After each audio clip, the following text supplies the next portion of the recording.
With the growth and development of audiovisual materials, the library formed the National Screen and Sound Archive in 2001, merging the Sound Department and the Film Archive.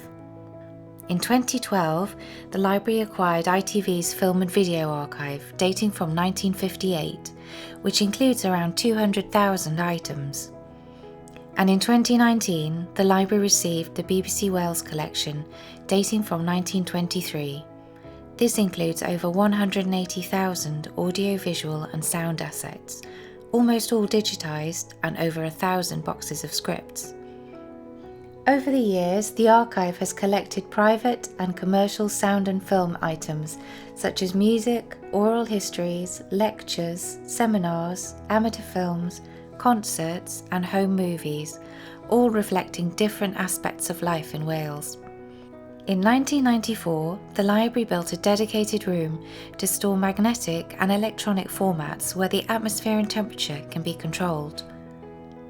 The Faraday cage is an enclosure that is used to shield the tapes from electromagnetic fields and allows us to protect the analogue formats such as cassettes, CDs, DATs, mini-discs, reel-to-reel, U-matics and videos. Over 150 hours of sound recordings and 250,000 hours of moving images are kept in the copper cell.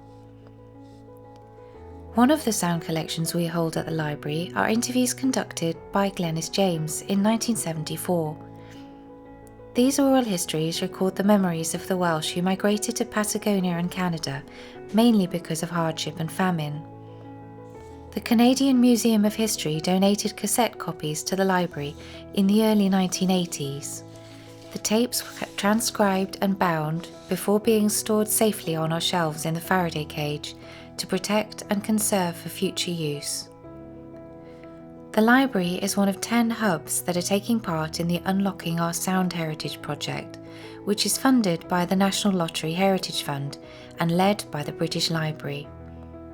The project will transfer sound to digital format, which will enable access on multiple platforms without the need for further handling of the original.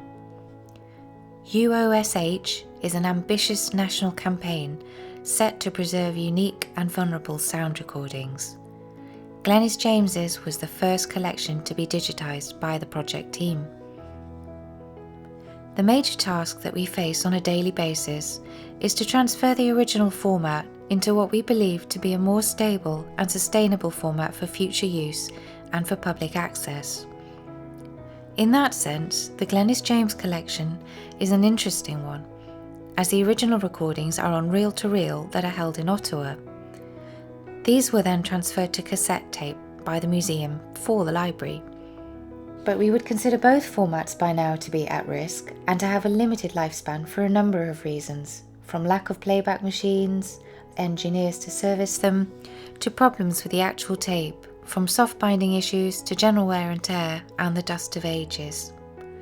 We now believe the most sustainable way is to transfer the original analogue signal to a digital format, essentially from a physical groove on a tape to a lot of zeros and ones in a digital carrier.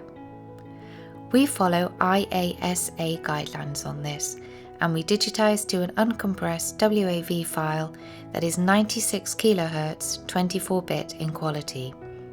You can read more on this on the IASA website, or of course you are more than welcome to contact us here at the library. These WAV files are then stored as masters at the library and the British Library digital storage for preservation, and a copy is made to secure access for anyone who wants to listen to these collections. The next step is to complete the metadata for the collection. The aim of cataloguing is to ensure the ease of information retrieval from an archive, in essence to help people find what they need. Cataloguers create metadata, which is often described as data about data. Descriptive metadata includes information such as title, location, date of recording, duration, names of the contributors and the language spoken, all documented for each interview. Cataloguers also create a summary of the material and provide keywords to describe the material. For the Glenys James collection, 230 unique recordings were catalogued, including the 42 oral history interviews, Welsh folk songs and hymns. They are now preserved and accessible to archive users. After completing the metadata, we began researching into the rights holders. We searched for the owners of the Glenys James collection on the internet, read through old newspapers and social media, and contacted various Welsh communities in Canada as well as local sources from the area. Once we find the rights holder, we ask them to sign a consent form allowing us to use the digital files online.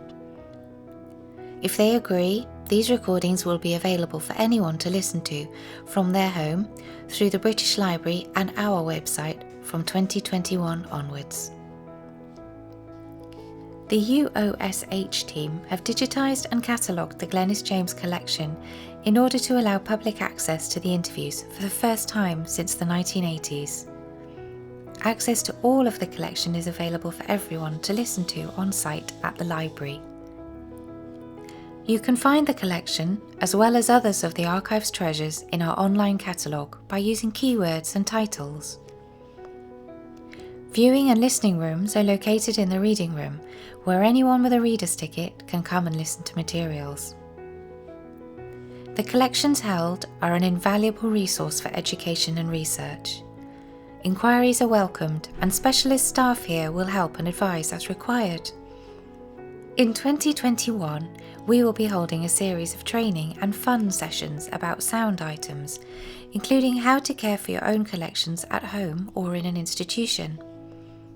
If you would like to discuss your own sound collections, would like some advice, or would like further information regarding our work at the Screen and Sound Archive, please contact us by post, phone, email, or on our social media accounts.